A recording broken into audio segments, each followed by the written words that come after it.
The sunlight filtering through the wide-windowed studio caught flecks of dust swirling between the paint-splattered drafting desks and the racks of half-finished models.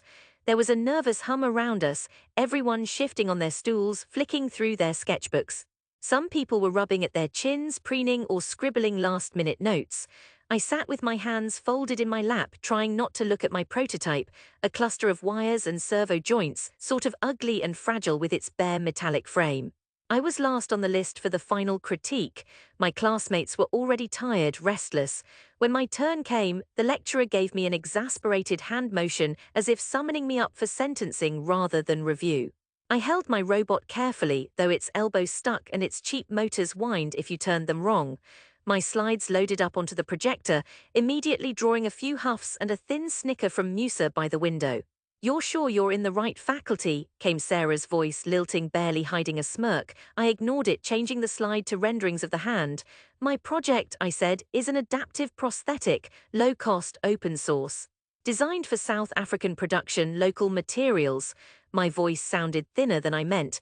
When I set the prototype on the desk and booted the simple control app, it jerked to life, the fingers flexing in halting, gentle waves. I told myself not to watch their faces, but I did. Dr. Pinar cocked her head, jaw tight in something halfway between confusion and amusement. "Interesting direction, Sifo," she said, "but is it really feasible? This market's saturated with imports from Dusseldorf or Shenzhen. Where's the value in this?" Someone fake coughed, "You mean where's the money?" and that got a few laughs. I felt the heat crawling up my neck. "It's for people who can't get the imports, too expensive, or supply chain issues. Mine uses recycled plastics and scavenged servos." Sarah cut in, picking up my handout and waggling it for effect. I heard the slap of paper and realized that even some friends like Jabu were struggling not to grin. Dr. Pinar leaned forward, prodding the mechanical fingers. "This can barely grip a pencil. How are you going to get precision without proper funding? Where are you going with all this?" I didn't blink. I want to build out the design, scale it, prove it in the real world. There was a silence, sharp and slightly resentful. From the back, Musa called out, "Go ahead and save the world, Brew. Just don't expect us to invest, hey." By then, I'd learned to leave the studio with my teeth gritted together, ignoring the burn behind my eyes. I carried the prototype in my bag, ignored the mocking texts afterward, photos of high-end German arms with captions like "Maybe next year, Chief," and left campus alone each day, crossing the broken tar and sharp weeds by the train tracks, headed home. At the Protea South taxi rank, young kids ran next to battered Toyota taxis, chasing fares, and the air smelled always like petrol, the wind biting with winter dryness and smoke. Nobody here cared about prosthetics, but sometimes I looked at the old men nervously fumbling for coins, or girls holding grocery bags against stumps where a hand should have been, and wondered how to bridge the impossible distance. At home, things didn't soften. My mother, arms folded, watched me wash my hands at the sink. She clicked her tongue at the sight of glue under my fingernails. "You waste all your time," she said, "on this machine. Get a real job. What do you think the world will clap for a toy hand?" My older brother Thabo, home from the tire workshop, caught the exchange and grinned. "Go easy," he said to her, but his voice was more teasing than protective. "Maybe one day he'll make a robot that fetches beers." Laughter, the world spun on, heedless. I slipped away to my corner room, the walls thin and papered with peeling ambition. Each night I tinkered with code, resoldered connections, scavenged bits from old radios. The internet was slow, but I read engineering papers, caught MIT lectures on YouTube with buffering wheels spinning endlessly. I showed up at job interviews for temp work at phone repair shops, getting clipped "We'll call you S." At the local robotics contest, my project was dismissed as unmarketable, a good-hearted curiosity. I was used to that phrase. Good-hearted, like it was a fault. I stopped explaining myself. After graduation, I took contract work at a bottle capping plant in Germiston. My job was to help oversee the new German machines, babysit their finicky sensors, and listen as the supervisor complained about locals who don't get precision engineering. I worked the day shift, pocketing minor faults. Old servos tossed circuit boards, scraps of plastics. In the evenings I built and coded. A year slipped by, my old classmates faded from my feeds, their posts growing slicker, filtered. Musa landed at a consultancy in Santon.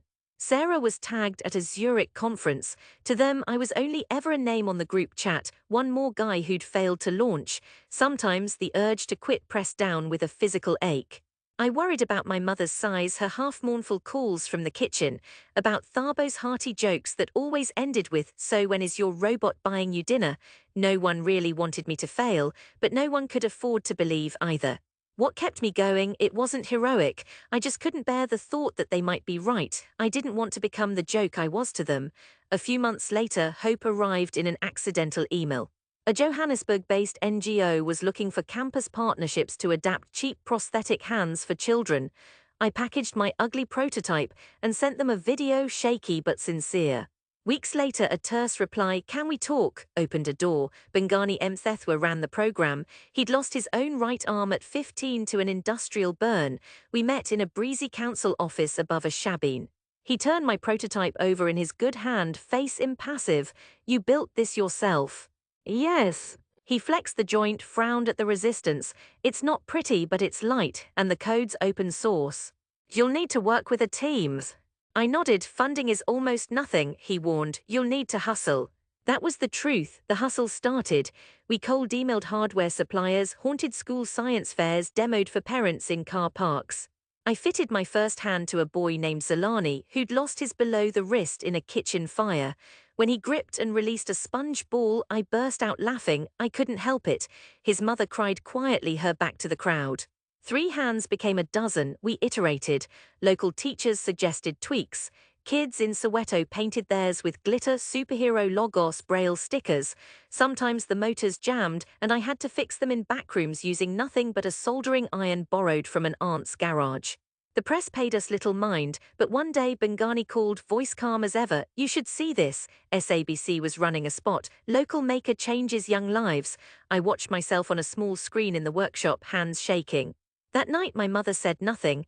Tharbo only smirked softer than before, handing me the remote to change the channel after. 2 more years. Our non-profit slowly expanded, crawling against impossible red tape and indifference. We earned a provincial grant. Bongani helped us find lawyers. My hands learned the feel of so many cheap plastics, the sound of a servo dying at midnight, the smell of metal under fingernails. We outgrew the council office, moved to a real space in Braamfontein.